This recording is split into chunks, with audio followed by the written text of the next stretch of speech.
Hello everyone, welcome back to my channel. कहानी शुरू करने से पहले मैं बताना चाहती हूँ कि शायद आज मेरी आवाज़ आप लोगों को पहले जैसी ना लगे, क्योंकि मेरा गला थोड़ा ख़राब है, तो आप थोड़ा मैनेज कर लेना। तो चलो कहानी शुरू करते हैं। लास्ट पार्ट में हमने देखा था इबो ने किसी और कॉलेज में एडमिशन ले लिया था, जिसके कारण जान बहुत दुखी था। तो चलो अब हम आगे का पार्ट शुरू करते हैं। अब 3 हफ्ते हो चुके हैं और जो चैंग अपने भाई की बिहेवियर में बहुत चेंज देखता है। आजकल जान बहुत जल्दी सो जाता था, लेकिन सुबह वो उसी टाइम पर उठता था जिस टाइम पर वो पहले उठता था। अब भी जो चैंग ही उसे रोज उठाने आता है और कई बार वो जान को नींद में मौन करते हुए भी सुनता है। जो चैंग नोट करता है कि अब जान अकेला ही अपने कमरे में हंसता रहता है और अपने आप से बातें करता रहता है। आजकल जान कहीं पर भी सो जाता था, लेकिन फिर भी वो थका हुआ लगता था, इसलिए जो चैंग भी जान को रेस्ट करने देता था। अब जान ने एक नई आदत बना ली थी कि वो रोज जल्दी सो जाता था और सपनों में इबो से मिला करता था और वही प्लेजर वाली सारी चीजें बार बार उसके साथ करता रहता था। ऐसा लगने लगा था कि जान इबो के साथ वो सब चीजें करने का एडिक्टेड हो चुका था। इन 3 हफ्तों में इबो ने भी जान से कोई कांटेक्ट नहीं किया था। जान ने सिर्फ इतना सुना था कि इबो अपनी स्टडी के लिए किसी और कंट्री में चला गया है। ये सुनकर जान को बहुत दुख होता है कि इबो फिर से उसे प्रॉपर गुड बाय किए बिना ही किसी और कंट्री में चला गया है। लेकिन जान ने फिजिकली इबो से सपनों में मिलने का तरीका खोज लिया था। जब भी जान इबो से सपनों में मिलता था तो उसे ऐसा लगता था जैसे वो उसे रियल में मिल रहा हो, और जब भी वो उसके साथ इंटरकोर्स करता था तो उसे ऐसा लगता था जैसे सब उसके साथ हकीकत में हो रहा हो। इबो के सारे किसेस और सारे टच जान उठने के बाद भी अपनी बॉडी पर फील कर सकता था। अब जान अपनी क्लास में बैठे हुए भी अपने सपनों के बारे में सोचता रहता है और हंसता रहता है। तभी यूबिन कहता है, जान मेरी बात सुनो, क्या तुम हमारे साथ घूमने चलोगे? फिर जान जल्दी से कहता है, नहीं मैं नहीं जा सकता, मुझे घर पर जरूरी काम है। तब यूबिन दुखी होते हुए कहता है, ओके कोई बात नहीं। अब क्लास खत्म होने के बाद जान जल्दी से अपने घर पर चला जाता है और अपने कमरे में जाकर सो जाता है। सपनों में उसे इबो के चेहरे वाला एक पर्सन मिलता है जो उसकी नेक से लेकर उसकी चेस्ट तक रेड मार्क्स बनाने लगता है और जान के साथ सेक्स करने लगता है। अब फिर से सारा कमरा मौन और ग्रोन से गूंजने लगता है। तब जान कहता है, इबो मोर प्लीज। ये सुनकर इबो हंसने लगता है और जान की चेस्ट को और जोर से बाइट करने लगता है। अब इबो के हर एक पुश से जान और जोर से मौन करने लगता है और ये देखकर इबो धीरे से कहता है, ब्यूटीफुल। फिर इबो जान को किस करने लगता है और अपनी टंग को जान के मुंह के अंदर तक ले जाता है और उसकी टंग को जोर से सक करने लगता है। तब जान बड़ी मुश्किल से कहता है, आह इबो मैं बहुत क्लोज हूँ। हाँ हाँ हाँ डैम। ये कहते हुए वो इबो के बालों को खींचने लगता है और फिर दर्द के कारण इबो भी ग्रॉन करने लगता है। तभी इबो बीच में ही रुक जाता है और जान की तरफ देखने लगता है और कहता है, मेरे बालों को मत खींचो, इट्स हर्ट। फिर जान इबो के बालों को छोड़ देता है और उसके शोल्डर को पकड़ लेता है। अब इबो जान को हार्डर और फास्टर पुश करने लगता है। इससे जान भी अनकॉन्शियसली फिर से इबो के बालों को पकड़ लेता है और उन्हें खींचने लगता है। तब जान को जोर से एक आवाज सुनाई देती है, आह। फिर जान जल्दी से अपनी आंखें खोलता है और देखता है कि उसने जो चैंग के बालों को पकड़ा होता है और जो चैंग डर से चिल्ला रहा होता है। तभी जान जो चैंग के बालों को छोड़ देता है और बेड पर बैठ जाता है। अब जो चैंग डर से जान की तरफ देखने लगता है।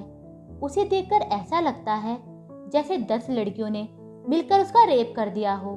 जो चैंग को ऐसे देखकर जान जोर जोर से हंसने लगता है और बेड पर इधर उधर गिरने लगता है। जान हंसते हुए कहता है, जो चैंग तुम्हें क्या हुआ है? तब जो चैंग अपने बालों को ठीक करता है और कहता है, तुम ऑलमोस्ट मेरे बालों को मेरे सर से अलग करने वाले थे। फिर जान हंसते हुए कहता है, मुझे लग रहा था कि मैं इबो के बालों को खींच रहा हूँ। तब जो चैंग कहता है, हंसना बंद करो जान। तभी कहानी के बीच में फैंशिंग भी जोर जोर से हंसने लगता है। तब जो चैंग कहता है, फैंशिंग बस करो, नहीं तो मैं कहानी आगे नहीं सुनाऊंगा। फिर फैंशिंग जल्दी से हंसना बंद कर देता है और इमेजिन करने लगता है कि कैसे उसकी जान का उसके अंकल के बालों को खींच रहे होंगे। तभी फैंशिंग कहता है, अंकल क्या आप कभी वांगीबो से मिले थे? फिर जो चैंग सोचने लगता है और कहता है, 15 साल हो गए हैं जब जान ने मुझे ये कहानी सुनाई थी। नहीं, मैं उससे कभी नहीं मिला। मैंने हमेशा उसके बारे में जान से ही सुना था।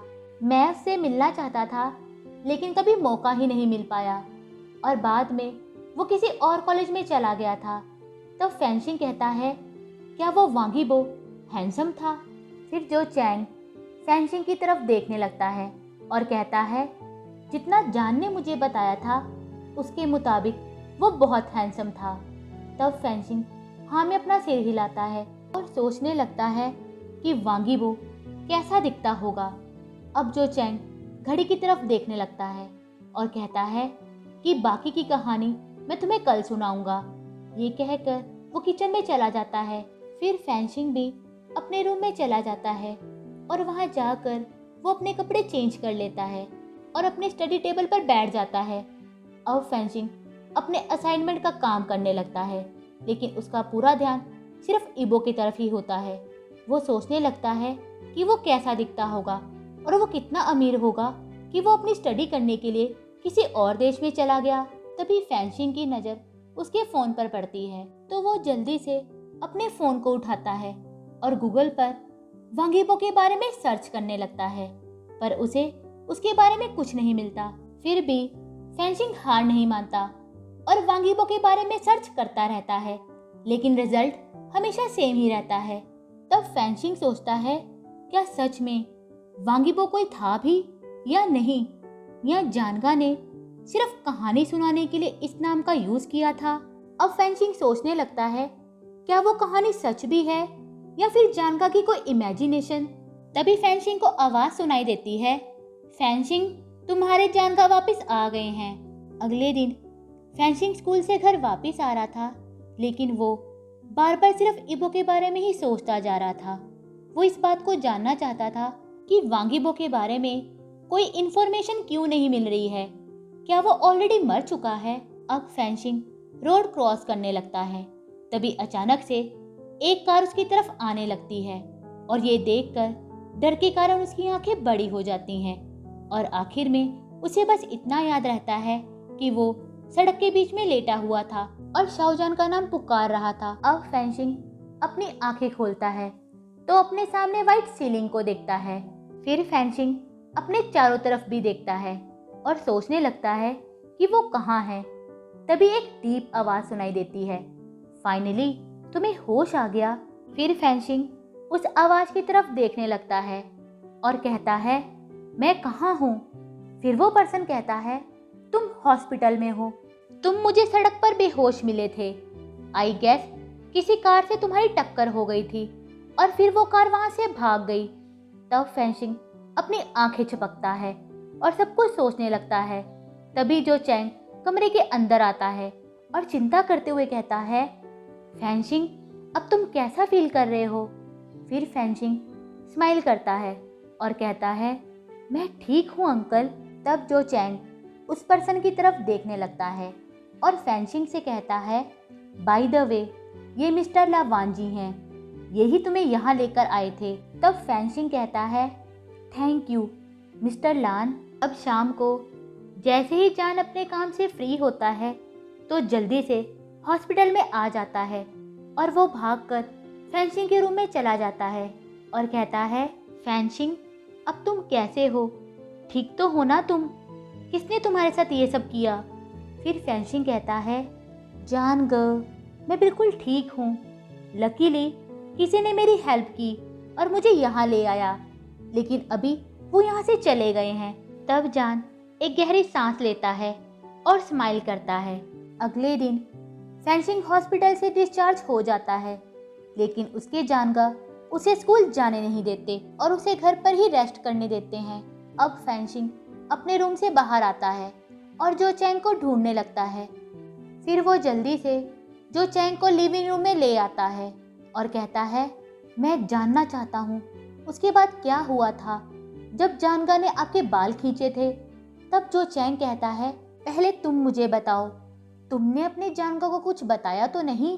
फिर फेंशिंग ना में अपना सिर हिलाता है। तब जो चैंग कहानी शुरू करता है। फ्लैशबैक।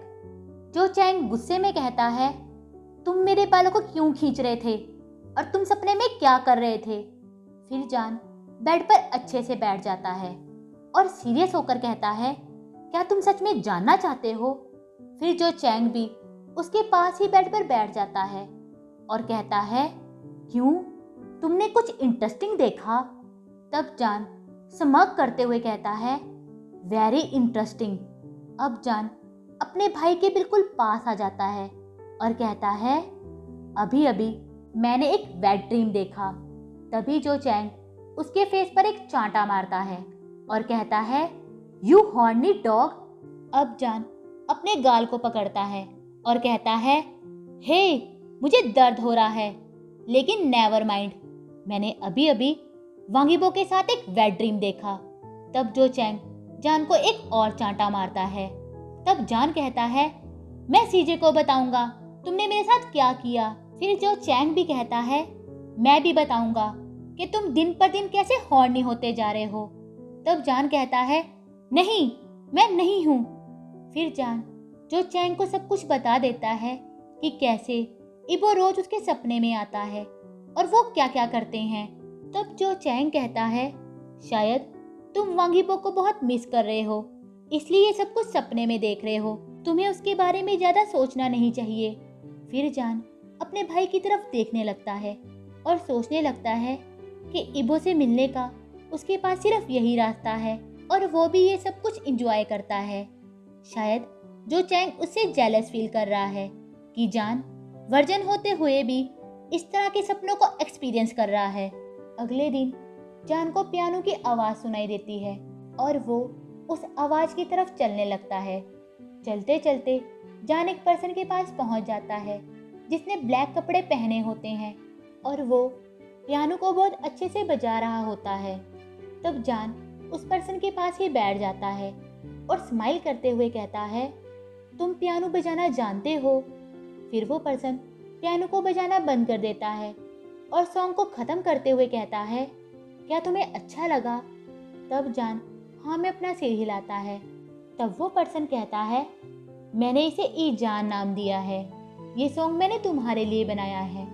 फिर जान स्माइल करते हुए कहता है, थैंक यू इबो, आई रियली लाइक इट। तब जान पियानो के एक की को प्रेस करता है और कहता है, मैं भी पियानो बजाना जानता हूँ। तब इबो एक्साइटेड होते हुए कहता है, रियली। फिर जान कहता है, हाँ मैं हार्डेस्ट और फास्टेस्ट भी प्ले कर सकता हूँ। तब इबो कहता है, क्या तुम मेरे लिए प्ले कर सकते हो। तभी जान अचानक से कहता है, मुझे अपना फ़ोन देना, मेरे पास मेरा फ़ोन नहीं है, मैं तुम्हें अभी दिखा सकता हूँ कि मैं पियानो टाइल्स में कितना अच्छा प्ले कर सकता हूँ। तब इबो कहता है, पियानो क्या। फिर जान कहता है, पियानो टाइल्स ये एक ऐप है जिसे तुम अपने फ़ोन में डाउनलोड कर सकते हो और तुम इसे ऑफलाइन भी प्ले कर सकते हो। ये सुनकर इबो एक गहरी सांस लेता है और जान के पास आते हुए कहता है, इससे पहले मेरा दिमाग तुम्हारे कारण खराब हो जाए, चलो यही करते हैं। अब इबो अपनी जगह से खड़ा हो जाता है और जान को पियानो पर लेटा देता है। तब जान कहता है, क्या हम वो सब पियानो के ऊपर करेंगे। फिर इबो अपनी आंखों को रोल करता है और कहता है, इसमें गलत क्या है, हम पियानो को बेड की जगह यूज कर सकते हैं। तब जान जोर से कहता है, नो। क्या होगा अगर अचानक से पियानो टूट गया। फिर इबो भी चिल्ला कर कहता है, स्टॉप बीइंग अननोइंग, शाओ जान। ये सुनकर जान की आंखों में आंसू आ जाते हैं और वो इबो से कहता है, तुम मेरे ऊपर क्यों चिल्ला रहे हो। फिर इबो कहता है, मैं तुम्हारे ऊपर नहीं चिल्ला रहा हूँ। तब जान इबो को खुद से दूर करता है और खड़े होते हुए कहता है, तुम चिल्ला रहे हो, मुझसे दूर रहो, आई हेट यू। तब इबो कहता है, शाओजान आई एम सॉरी। फिर जान कहता है, तुमने प्लीज नहीं कहा। तब इबो कहता है, I am sorry, please forgive me. फिर जान स्माइल करता है और कहता है, मेक मी। तब इबो स्मग करता है और जान को पियानो पर लेटा देता है और कहता है, श्योर, रेडी। फिर वे दोनों फिर से वो सब कुछ करने लगते हैं। अब जान जैसे ही नींद से उठता है तो उस सॉन्ग के बारे में सोचने लगता है। जान सोचता है कि वो कितना प्यारा और कितना काम सॉन्ग था। उसे सुनकर मेरे पेट में तितलियां उड़ने लगी थी और उसे रियलाइज होता है कि उसे इबो से प्यार होने लगा है। Present time. अब जो चैंग फेंसिंग की तरफ देखने लगता है और कहता है, तुम्हारे जानगा ने अपनी फीलिंग्स के बारे में मुझे बताया था। ये कितना क्रेजी साउंड करता है ना, लेकिन मुझे उस पर दया भी आती थी कि उसे अपना पहला प्यार उस आदमी के साथ हुआ जिसे वो सिर्फ अपने सपनों में ही मिल सकता था। आज के लिए बस इतना ही। अगर आप लोगों को मेरी वीडियो अच्छी लगी हो तो प्लीज़ इसे लाइक करना, शेयर करना और मेरे चैनल को सब्सक्राइब कर देना। Bye, thank you.